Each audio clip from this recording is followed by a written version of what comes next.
Dzień dobry, dzień dobry. Ja już na tak zwanym posterunku, czyli w zagrodzie naszej. Witam Was serdecznie, dzień dobry w kolejną tutaj niedzielę razem z nami, bo jesteśmy tutaj wspólnie w przeciągu tej pół godzinki raptem.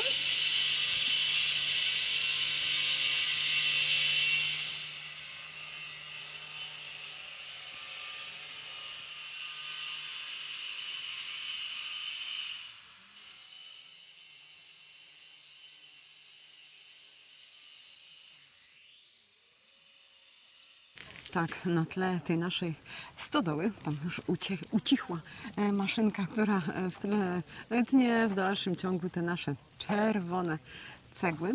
Dwie takie informacje na sam początek. Pierwsza, czy dostrzegacie jakieś zmiany w tym widoku?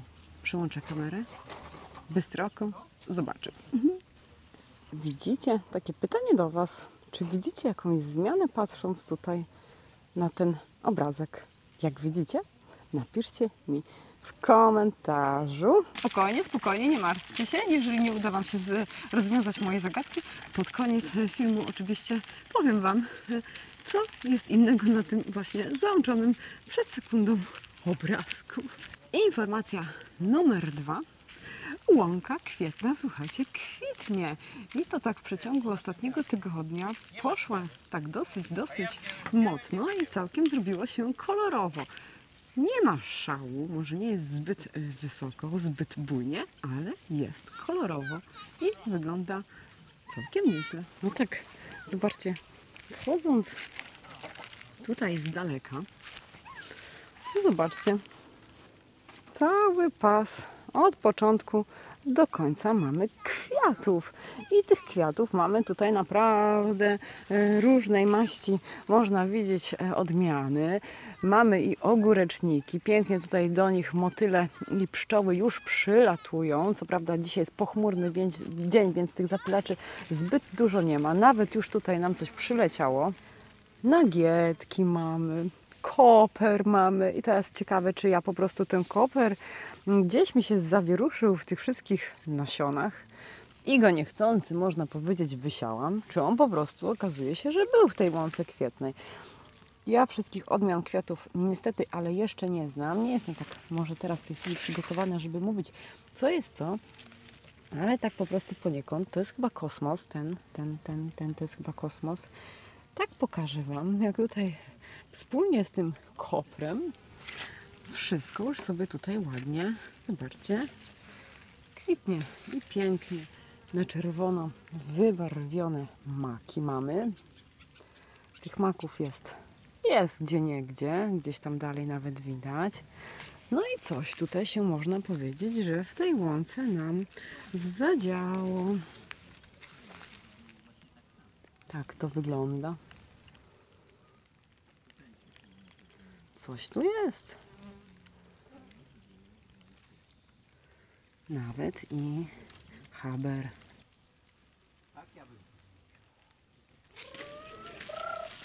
Co się dzieje aktualnie wewnątrz? Wewnątrz jest na tą chwilę taka sytuacja.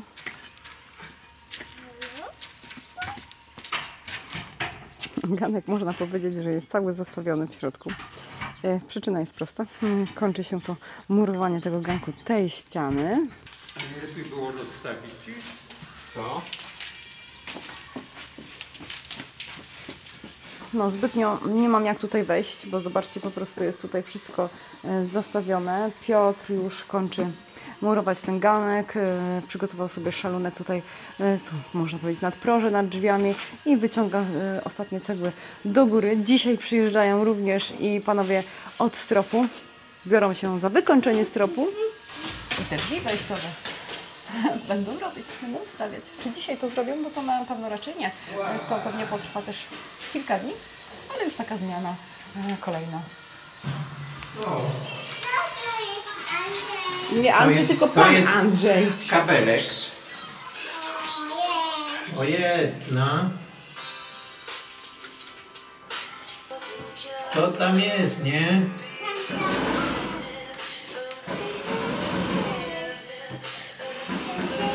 Jest. O jest. Przykręciło się. Wiesz? No. No i dobra, teraz tak. To mamy.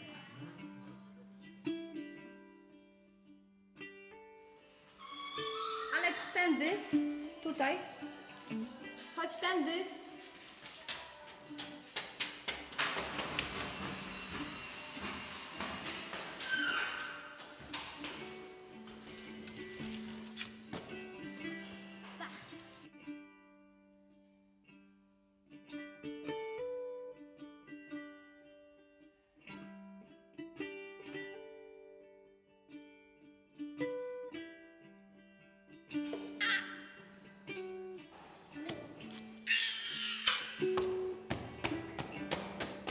Co nam tak naprawdę zostało z takich rzeczy, które rozpoczęliśmy, no i jesteśmy w trakcie.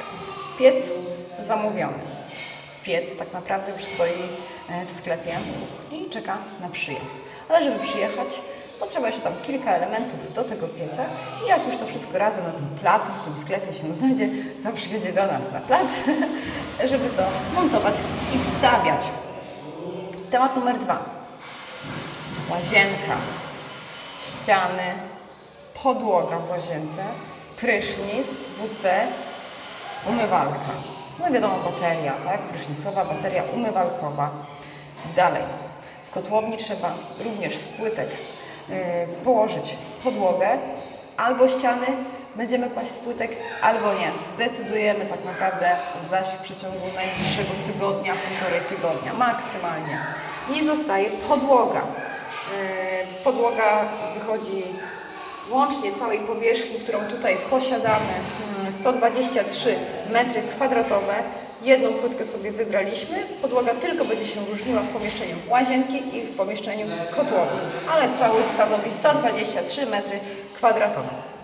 Dalej, kuchnia, która tutaj w tym miejscu, jest jak tam jest głośno, kuchnia, która będzie w tym miejscu, jest zaprojektowana, kupiona, czeka, my czekamy, kuchnia nie czeka, my czekamy, aż do nas przyjedzie. Ale wiadomo, montować jej nie można, dopóki nie będzie podłogi.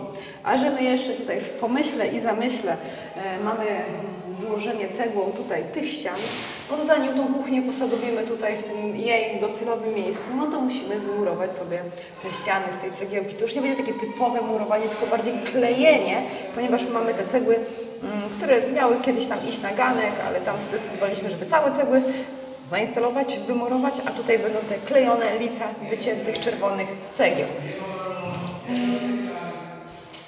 Brakuje nam lodówki, zamrażarki, zmywarki, kuchenki, piekarnika, zlewu, baterii do kuchni, czyli całego tego osprzętu kuchennego, żeby po prostu móc z kuchni korzystać. No i takiej ostatniej, najważniejszej rzeczy, której nam również brakuje, to będzie blat, który będzie jak gdyby wieńczył i jak gdyby tutaj wykańczał całą tą naszą kuchnię.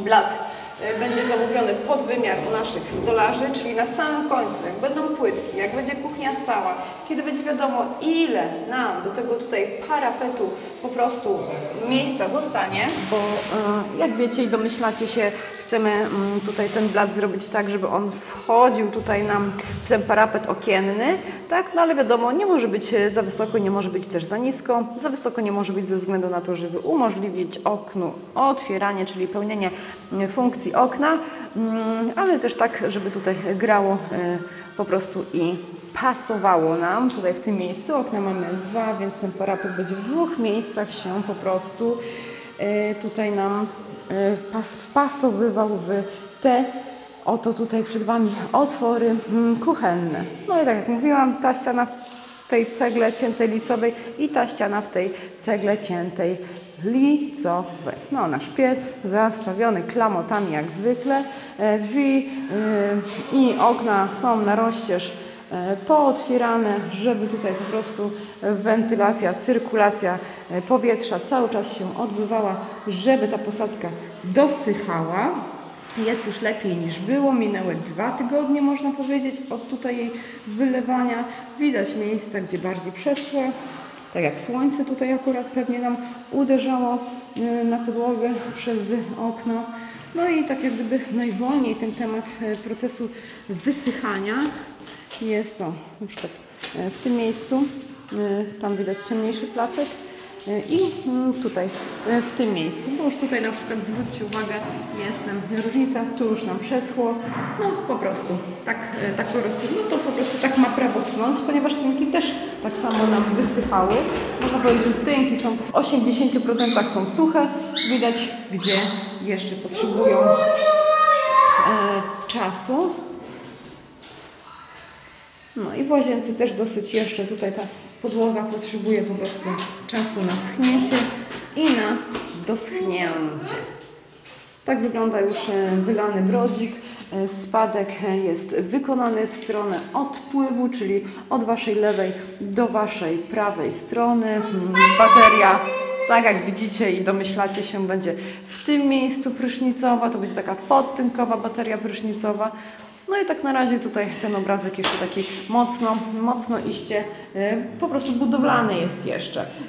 Z rzeczy, które trzeba zrobić jeszcze w łazience, to obudować tą rurę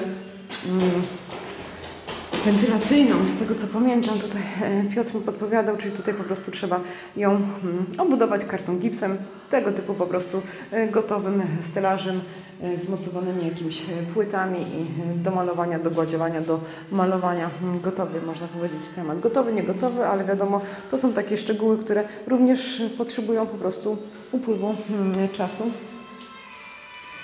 No i pralnia, najciemniejsze pomieszczenie, będzie oświetlone sztucznie, wentylator jest, także wentylacja w tym pomieszczeniu odbywać się będzie.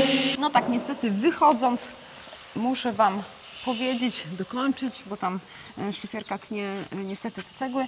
Pralnia niestety będzie pomieszczeniem bez okna, to jest pomieszczenie bez okna, ale pomieszczenie jest wentylowane i po prostu to pomieszczenie będzie oświetlane sztucznym światłem, czyli po prostu, żeby wejść i żeby tam było jasno, widno, będziemy musieli załączać po prostu górną lampę jakąś. Nie wiem jak ona będzie wyglądała, ale jakąś tam górną lampę oświetleniową.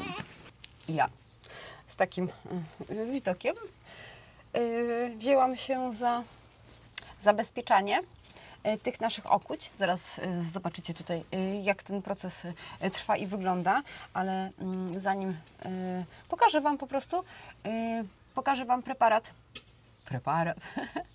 Jakie słowo, preparat. Tak, po prostu produkt, może o tak, produkt, który używam do zabezpieczenia tych okuć. To są powiedzmy metalowe, ja je nazwę, ja nie wiem jaki to jest dokładnie stop, ale powiedzmy, że metalowe.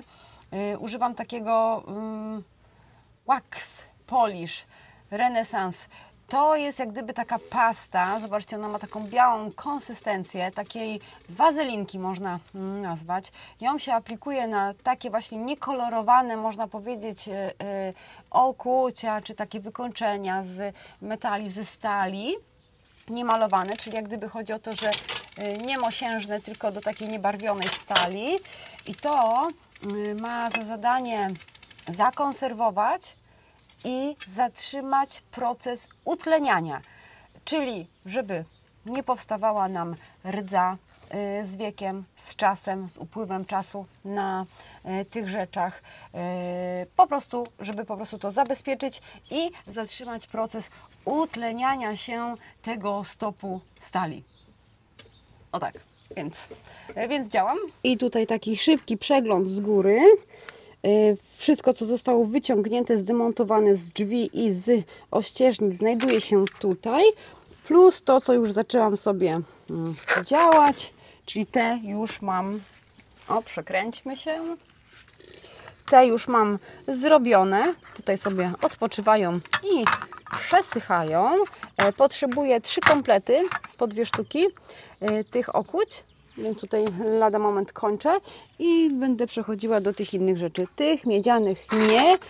Ten był tylko na próbę, żeby zobaczyć, jak te moje farby by ewentualnie wyglądały, gdybyśmy jednak zdecydowali się je malować, ale tak jak mówiłam w ubiegłym filmie, nie malujemy, zostawiamy w takim kolorze, żeby ładnie nam się skontrastowało z drzwiami po prostu. No i to jest produkt w ogóle angielski. Jeżeli chcecie, to sobie tutaj możecie zerknąć bardziej może z bliska. Zabezpieczania eksponatów muzealnych. O właśnie, tak. wykonanych z czarnej stali. O, widzicie, tak jak mój tata powiedział, do zabezpieczania eksponatów muzealnych wykonanych z czarnej stali. No, nic dodać, nic ująć, także taki produkt, więc aplikujemy. Ten mam gotowy.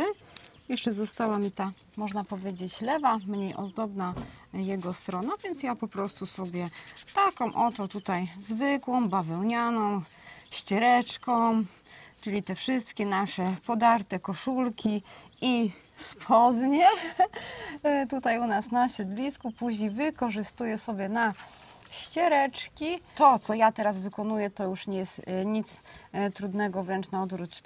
Sama przyjemność. Gorszą robotę miał mój tata, żeby po prostu ściągnąć tą białą farbę z tych okuć. Także on tutaj dużo więcej godzin spędził nad tym, żeby po prostu doprowadzić je do takiego stanu. Czyli mamy 5 sztuk i została nam ostatnia, czyli te czarne idą do tych drzwi, które będą prowadziły do łazienki, do pralni i do tego gościnnego pokoju, w którym my będziemy na początku sobie tutaj mieszkać.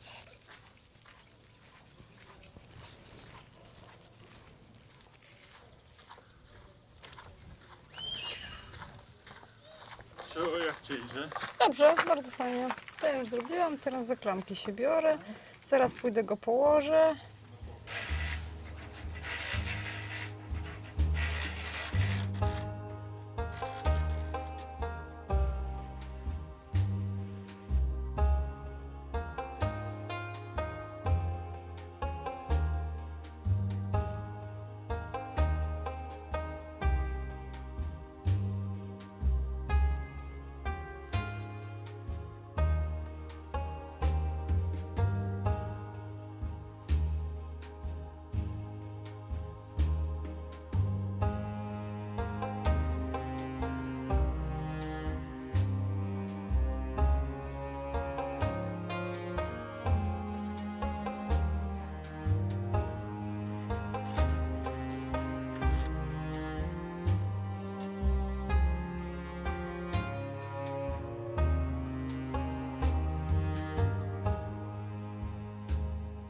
Godzina 13:30.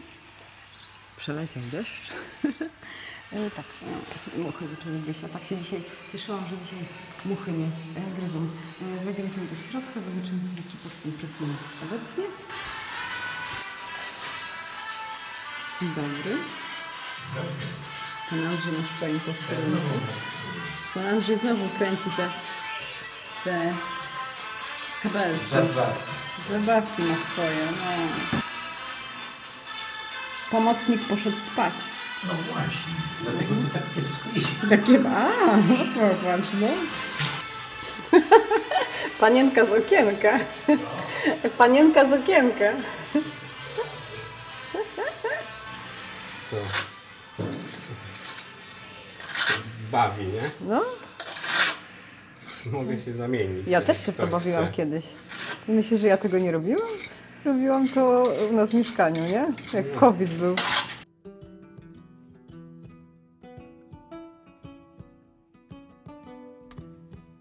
Ja tego nie zrywam. Tego, nie? No, Tego, bo to na mokro trzeba się. dobrze, A nie będę sobie moczył na razie, bo dobrze. nic nie zrobię.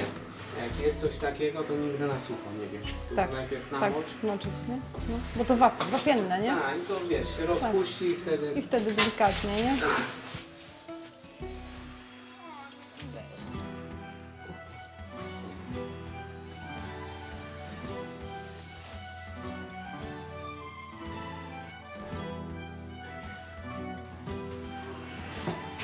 Marlenka, masz gdzieś tam jeszcze taśmę?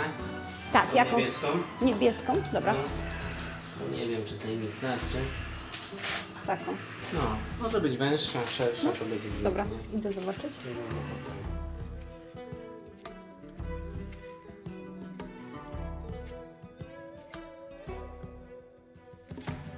Znalazła się. Nawet taka sama. Nie, tam nie.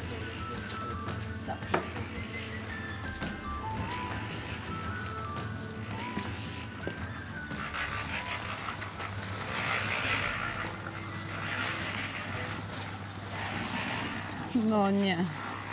Już teraz wiecie, do czego nie zrobiłam całej łąki kwietnej. No bo tutaj niestety są ścieżki jeszcze deptane. A ścieżki muszą być deptane, żeby wiedzieć, którędy docelowo też i powinny się znaleźć. A tutaj zobaczcie, jak dojrzewają sobie jabłka i to jest odmiana Czempion. Także w tym roku, jak się uda, a trzymamy kciuki, że się uda, bo już ogrodzenie jest wszędzie, więc sarenki nie wejdą i nie schrupią nic. Będziemy sobie je chrupać. Dobrze?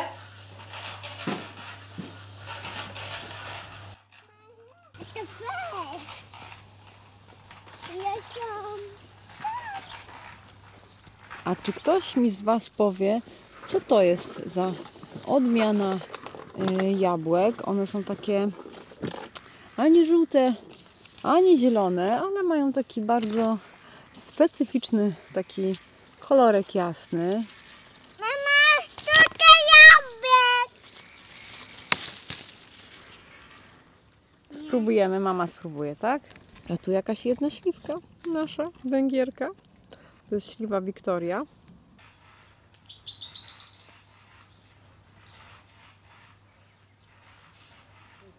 Dla mama teraz jej kafe.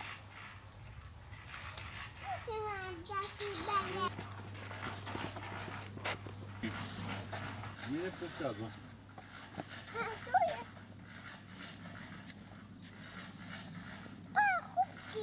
Chłopki, patrz. Chcesz poszedł? No to idziemy. Ten buziaki.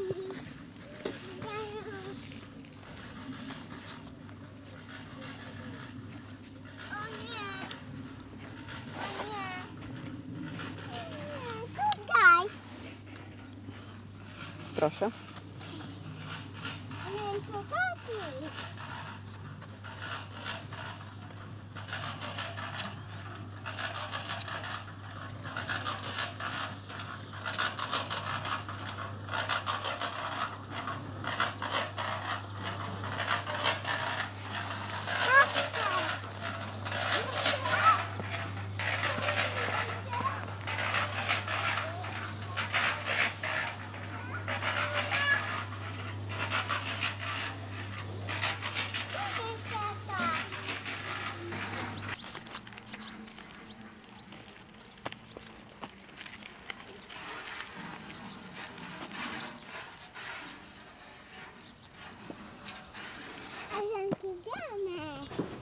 Zrobiło się, słuchajcie, ciemno.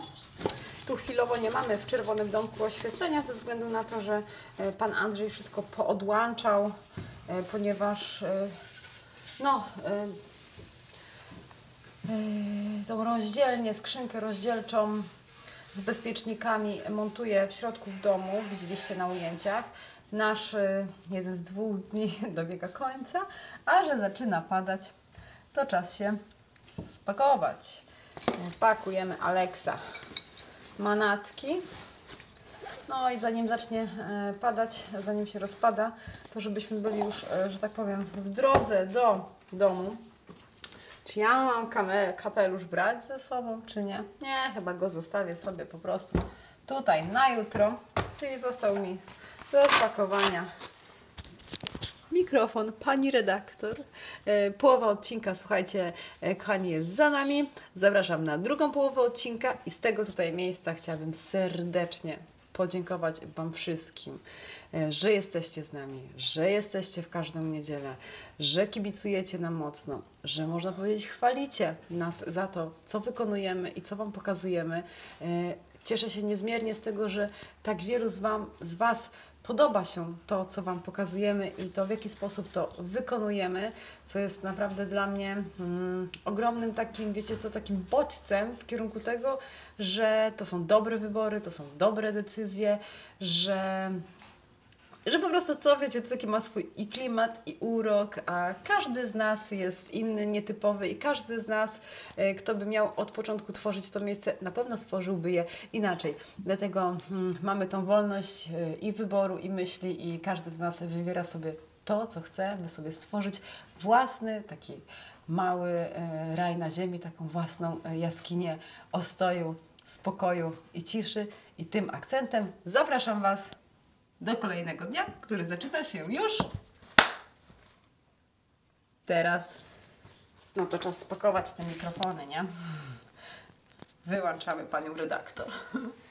O tak? O, tak. Tak odłączam cały ten mój sprzęt. Czyli trzeba wyłączyć wszystko w domu.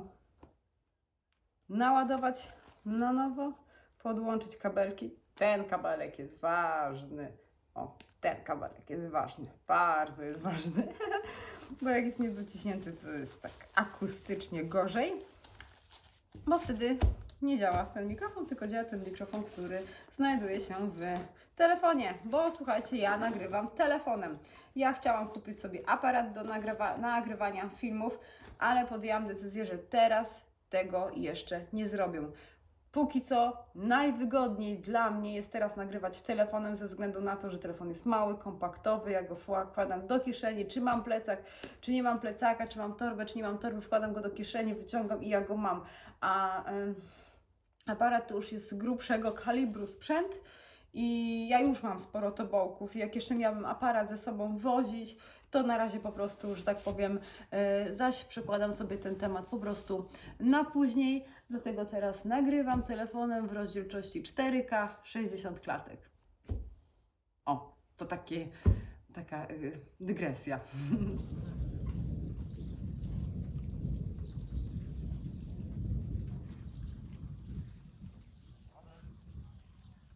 Tak jeszcze na szybko. Tak jak mówiłam, rzutem na taśmę. Jest burza, już pada, już grzmi, więc zawijam Aleksa, on gdzieś tam z tyłu utknął i jedziemy do domu. Pier dzisiaj wykosił tutaj naokoło domu te wszystkie chaszcze, które tutaj powyrastały, także już troszeczkę ładniej, schludniej wygląda. Pogoda generalnie jest tak sprzyjająca do wzrostu wszystkiego, że tutaj można powiedzieć, że nie nadążamy z wykaszaniem na bieżąco tego wszystkiego, ale tutaj koło domu tyle, o ile udało mu się po prostu gdzieś tam powykaszać, także już troszeczkę nawet i dla oka przyjemniej to wygląda. Tak samo i tam jak gdyby w środku podwórko również jest przekoszone, wykoszone. Wczoraj był poniedziałek, wczoraj był mój tata, ponieważ będzie kończył tutaj, jak gdyby tutaj finalizował, można powiedzieć, bramę, ten wjazd nasz, ponieważ musi takie kątowniki tam dołożyć i do podłoża, można powiedzieć, przytwierdzić, żeby ona miała takie, wiecie, taki stoper, że podczas zamykania ona będzie się stopowała właśnie na tym kątowniku przytwierdzonym do podłoża przyspawanym.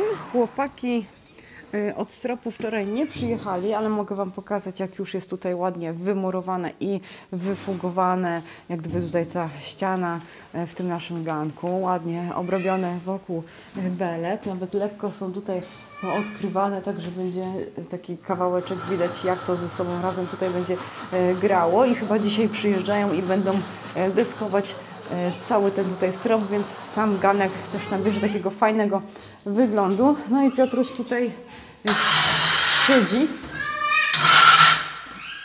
stoi na styropianach.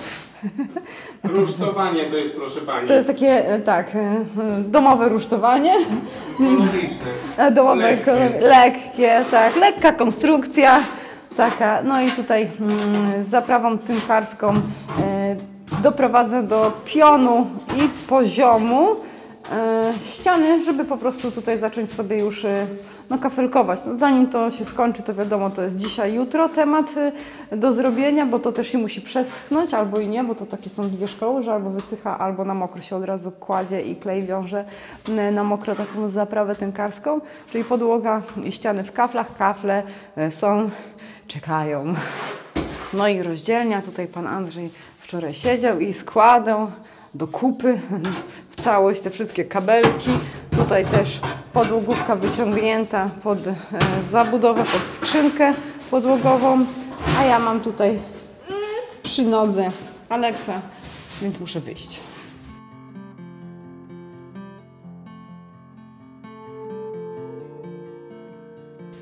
Co masz? Poproszę. Jakie ładne gruszeczki. Kusie. Teraz Aleks gruszkę. No popatrz. Ale piękna. Gruszka z drzewa polnego. Ale sucha jest. Nie są jeszcze bardzo dojrzałe, suche są. Znaczy, skórka jest sucha, środek całkiem niezły. Ale całe drzewo jabłuszka. Tutaj następne drzewo. Już ładnie się też i czerwienią.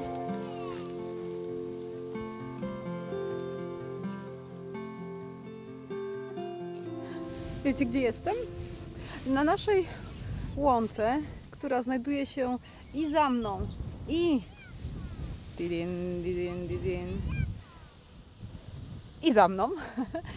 Tak, to jest łąka o areale, czyli o powierzchni 3,5 hektara i ta część za mną została już wykoszona w tym roku. Ja stoję tak dokładnie, można powiedzieć, że prawie że na pograniczu tego koszenia, bo jak się odwrócimy, to tamta połowa jest niewykoszona i sobie po prostu tym naturalnym, pięknym urokiem sobie wciąż dalej kwitnie. Ona jest taka troszeczkę specyficzna, bo ona jest, jeżeli chodzi o ukształtowanie, to takie ukształtne, taki teren tutaj jest, przez to w środku jest takie zagłębienie i tutaj jest najbardziej torfowa, czy tam tak chyba torfowa ziemia. I jak widzicie, to wszystko to takie jest zieloniutkie, to jest wykoszone. Była taka fajna pogoda, było takie okienko pogodowe dla rolników. Wszyscy w naszej miejscowości wtedy wyjechali ciągnikami, jeździli po łąkach, kosili łąki. Ta wykoszona łąka, czyli to siano, leżało sobie te 3 dni, żeby przeschło. No i potem je zwijali w te baloty siana i u nas jest, tak jak w programie mamy w naszej ziemi rozpisane, że w jednym roku połowa łąki jest koszona, w drugim roku druga połowa łąki jest koszona i zaraz Wam pokażę tutaj, jak przełączę. No tak mniej więcej widzicie, oj ten mój palec, widzicie, gdzie w tej drugiej części jest tak bardziej już jasno, wyżej, to od tamtej połowy ona jest w tym roku niekoszona, czyli czeka koszenie na przyszły rok jej. No i ta łąka, to tak jak mówiłam, to jest 3,5 hektara w areału i na tej łące mamy w planie w przyszłości wypasać nasze zwierzęta, które tutaj będą gościły, a właściwie mieszkały w tej naszej zagrodzie, ponieważ tutaj no, mamy te 3,5 hektara, więc musimy sobie mniej więcej przeliczyć, ile tego inwentarza żywego możemy mieć tylko, tak? Bo to nie są duże ilości, słuchajcie, 3,5 hektara. Mówi się, przyjmuje, że na jedną krowę potrzebny jest hektar, więc teoretycznie tylko załóżmy, jeżeli byśmy chcieli mieć krowy, to mogłyby być tylko 3. Jeżeli chodzi o kozy, muszę znaleźć ten współczynnik przeliczania. I jeżeli chodzi o owce, również muszę znaleźć, a właściwie nie będę szukała, tylko jeżeli chodzi o temat owiec, to po prostu udam się do naszego znajomego Mateusza, którego poznaliście w zimowym odcinku, jak byliśmy u niego w odwiedzinach i pokazywałam Wam, jak ta jego owczarnia od środka wygląda. A że Mateusz ma naprawdę dużą wiedzę i nie tylko wiedzę teoretyczną, ale i również praktyczną, jeżeli chodzi o właśnie tutaj hodowlę owiec, to po prostu muszę się wybrać do niego na kawę, porozmawiać, wypytać, dowiedzieć się wszystkiego, dostać takie wskazówki. On jest chętny i służy nam pomocą. Sam tutaj nam powiedział, że ja Wam wszystko pomogę, ja Wam wszystko ogarnę na początek.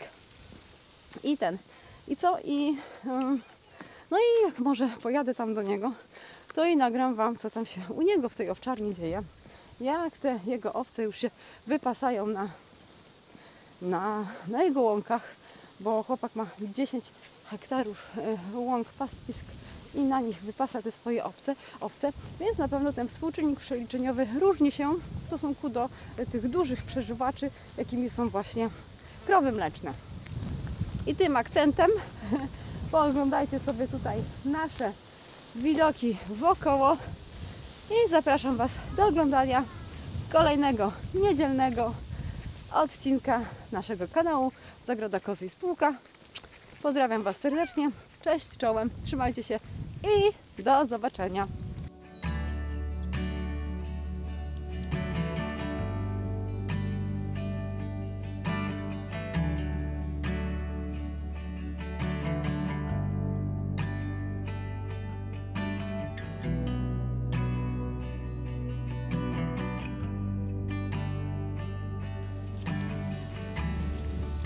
Nie chcesz puszczać drona, nie?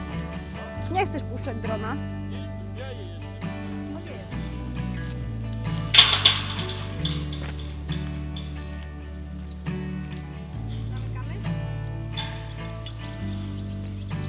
Nie puszka. Gdzie jest Mark? Mark, gdzie? A idziemy. Idziemy. Idziemy. Masakra. Dobra.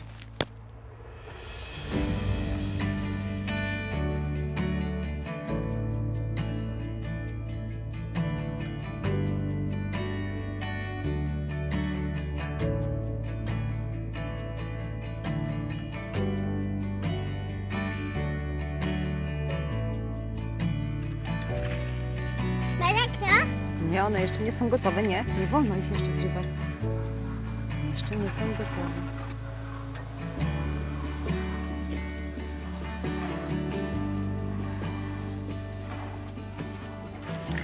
No to rozwiązanie mojej zagadki: nie ma rusztowania. Nie ma rusztowania ze względu na to, że chłopak, który miał nam ocieplać, potrzebował je wypożyczyć i zostało po prostu rozebrane, ponieważ ktoś tam będzie sobie stodołę remontował, więc taka sytuacja, jeżeli chodzi o zmianę jakąś taką dużą, niedużą, można powiedzieć, w wizerunku tego zewnętrznego.